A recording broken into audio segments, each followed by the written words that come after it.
Bueno, ¿quieren que comencemos? Comenzamos.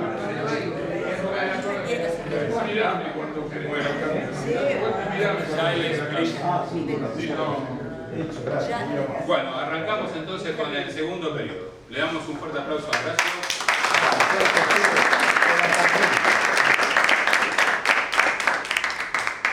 Bueno, la idea es tratar de hablar de economía argentina, de todo, cómo llegamos hasta acá, cómo esta colonia española se independiza. Y la independencia obviamente tuvo sus bemoles y sus grandes guerras internas. Creo que para hacer una breve síntesis de la charla pasada, lo fundamental fue cuando acá, en 1815, se proclama la ley de vagancia, en la cual los gauchos pasan a ser vagos si no son peones de estancia. O sea, ahí ya queda clara la conformación de la estancia. La estancia, como dirían los historiadores posteriores, como la unidad capitalista en la Argentina, porque ahí tenés los tres factores de la producción. Tenés el recurso natural, la tierra, tenés las máquinas y herramientas, aunque precarias, pero máquinas y herramientas al fin, el arado, el caballo para separar los animales y el trabajo humano. Este hecho fundamental de 1815, que ya hay un sector de la sociedad, todavía no se había declarado independencia, pero que ya tenía cierto grado de independencia con respecto a España, demostraba el predominio, hoy diríamos la hegemonía, de una fracción de la sociedad sobre el resto, y cómo le imponía las condiciones al resto, y cómo después iba a tener la justicia y las fuerzas armadas y la fuerza de seguridad a su servicio para imponer su política. Esto creo que es la gran diferencia. El hecho de que paralelamente sobre el río Uruguay, en realidad en esa época tanto el lado este como el lado oeste del río Uruguay, porque era fuerte el predominio de don José Gervasio Artigas, quería distribuir la tierra entre los campesinos y él decía que los más infelices sean los más beneficiados. Le sacaba la tierra a los españoles y a los malos criollos, a los criollos que habían colaborado con los españoles, y la repartía en la población con esa condición. Bueno, obviamente el modelo que se impone es el modelo de la propiedad de la tierra en una minoría. Primero con un manejo privadiano de la enfiteusis, darle en concesión, después esa concesión se apropiaron de esa tierra. Artigas, recordemos la traición de Ramírez, la traición de Pancho Ramírez. Ramírez lo traiciona Artigas, se acuerda con los comerciantes porteños en 1820, después la primera Cepeda. Los porteños estaban aterrados porque vinieron la gauchería y le habían atado los caballos en la pirámide. Ya en esa época estaba la pirámide. En la pirámide habían atado los caballos, estarían totalmente acobardados. Sin embargo, logran corromperlo a Ramírez y a López, a General López, que eran los dos lugartenientes que Artigas había dividido sus fuerzas, se había enviado a pelear contra los porteños y terminan aliándose con los porteños. Y después vimos como esto no fue gratis para Ramírez, porque Ramírez hace un acuerdo con los porteños y hace un acuerdo con Mansilla, que está casado con la hermana menor de la mujer de Rosas.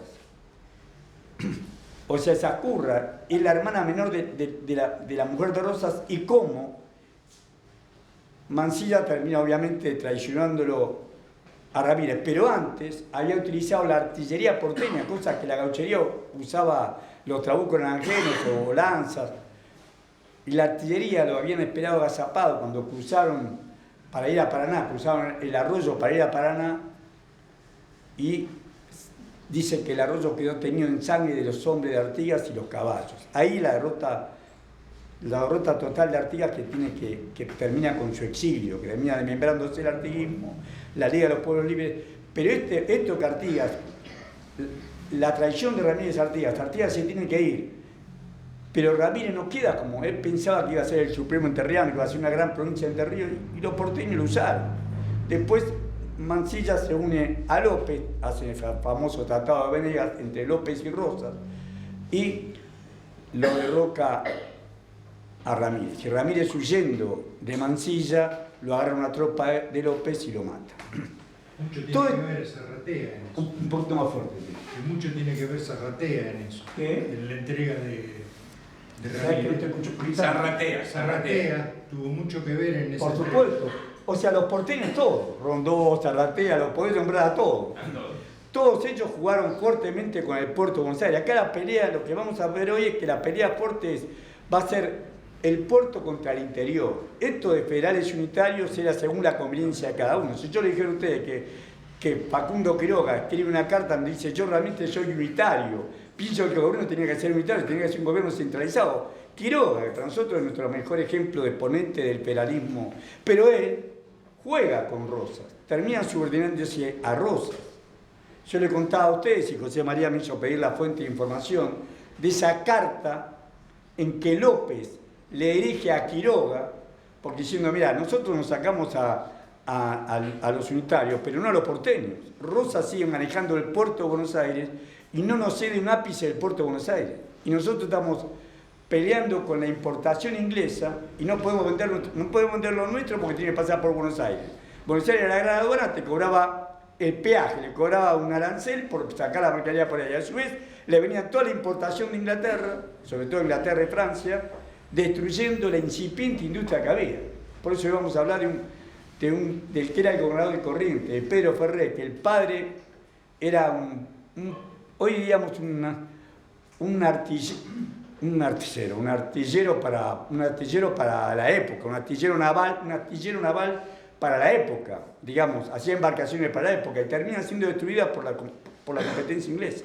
El padre, el que vive eso, el hijo, va a ser tal vez el mayor exponente de esa época de la defensa al interior contra el puerto de Buenos Aires. Entonces, más allá del símbolo entre unitarios y federales, Rosa no era ningún federal. Rosa defendía el puerto de Buenos Aires y los federales del interior, los verdaderos federales del interior van a ser el gaucho pobres, el verdadero federal del interior, el Artigas o el Chacho Peñalosa. Los otros eran caudillos señores feudales que terminaron arreglando con Buenos Aires, no lo terminan enfrentando a Buenos Aires, no terminan enfrentando al puerto de Buenos Aires. Esto es lo que habíamos contado en la charla de hace 2 semanas atrás, donde decíamos, miren, acá la puja es entre somos independientes, somos libres de España, no de Inglaterra. Inglaterra habíamos dicho que si bien lo habíamos logrado vencer militarmente, Inglaterra ha sido pocas veces vencida en su historia. 1806 y 1807 fue una afrenta en la historia inglesa, que por supuesto recobraron con creces en la guerra de la Malvinas. Pero lo que quiero decir es que Inglaterra había sido vencida muy pocas veces. Y sin embargo, ellos se dieron cuenta que militarmente no podían vencernos y sí iban a trabajar fuertemente con los comerciantes porteños y van a hacer una sociedad con los comerciantes porteños. La sociedad más importante que eran todas sociedades inglesas, hasta los comercios, eran todos ingleses. Eso es lo que habíamos hecho, ese marco de esa incipiente nación que todavía se llamaba Provincias Unidas del Río de la Plata y que todavía no tenía, con Rosas, tiene casamente con Rosas, el defensor del puerto de Buenos Aires y el gran productor de saladeros, el que va a lograr de alguna manera disciplinar al resto de los caudillos, al resto del interior, con Rosas. Una pregunta. Últimamente se lo ve a San Martín un poquito vapuleado por el tema. Soy discapacitado de Que a San Martín se lo ve un poco vapuleado por el tema que tanto él como Francisco Miranda, como Bolívar, como Sucre, se reunían en Inglaterra bajo el nombre de la Logia Lautaro.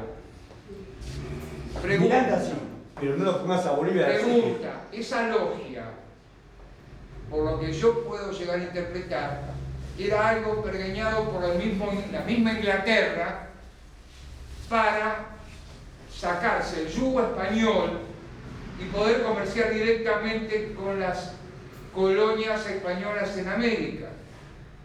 Ahora, ¿qué tuvieron que dar los patriotas a cambio de eso? Bueno, realmente estoy de acuerdo con el planteo, no así con las personas. Una cosa era Miranda y otra cosa Bolívar. Bolívar termina separándose de Miranda cuando ve que Miranda tiene esta conexión con los ingleses. Él quería utilizar. Fidel Castro utilizó las armas de Estados Unidos. O sea, vos podés utilizar las armas. pero no subordinarte al otro país. Él veía claramente que Miranda se subordinaba. Miranda había sido el jefe de Bolívar. Bolívar rompe con Miranda porque se subordinaba a Inglaterra. En el caso de San Martín es más compleja la historia. San Martín, por ejemplo, lo que no quiso cumplir es reprimir a los gauchos, reprimir a su sangre. Dijo claramente que su sable no va a ser jamás envainado para matar a compatriotas. O sea que a él le pedían papel que siempre pidió nuestra clase honorante del ejército, que reprima al pueblo, y no lo hizo. No lo hizo ni con Artigas, ni lo hizo con ninguno de los gauchos nuestros. Es más, los gauchos nuestros le agradecían, había carta de agradecimiento a San Martín, porque sabía que San Martín tenía la fuerza para hacerlo y no lo hizo. O sea, yo supongo que a los ingleses les hubiera gustado que lo repriman a los gauchos y ganar tiempo hecho. Por eso, habría que ver bien todo ese mecanismo histórico. De hecho, San Martín ha sido era innegable, lo que había hecho San Martín es innegable, pero muchas veces la historia nuestra ha tratado de ocultar esta defensa del pueblo argentino de San Martín, lo ha ocultado. Y cuando lo apoyó Rosa después del triunfo obligado, más todavía. O sea, también la personalidad de San Martín es muy controvertida, pero cumplió una función clara y libertaria. Después, en el acuerdo con Guayaquil ya no le quedaba otra cosa. Buenos Aires no lo apoyaba, no tenía fuerza propia. La fuerza que era la mejor caballería, que eran los granaderos a caballo. De hecho, queda Lavalle a cargo de las tropas y él, con dos amigos, se embarca y se va de Lima. O sea, pero ahí en Perú, él había jugado con la clase dominante. No quiero extrañarme el tema, pero él no se había opuesto. Recuerden que Lima es vernáculo, son los criollos, es la nobleza entre lo hispano y lo criollo. Ellos son, la clase alta es peor que la de acá, porque acá eran todos comerciantes, venían todos afuera. Allá estaban apropiándose del virreinato más importante de América del Sur, que era el virreinato de Perú. Lima era la capital del imperio, acá en América del Sur. Y San Martín no tuvo una confrontación San Martín no tuvo confrontación directamente con Choque, sí lo va a tener Bolívar. Por eso que después lo van a matar a Sucre, lo matan a los mismos peruanos. O sea, sería más larga la historia, pero quiero decirte que la rosca oligárquica peruana es la que nos mata a Sucre. La que nos mata a Sucre. Sucre era la mano derecha de Bolívar. Era se sé que la batalla de 1824, la batalla de Ayacucho,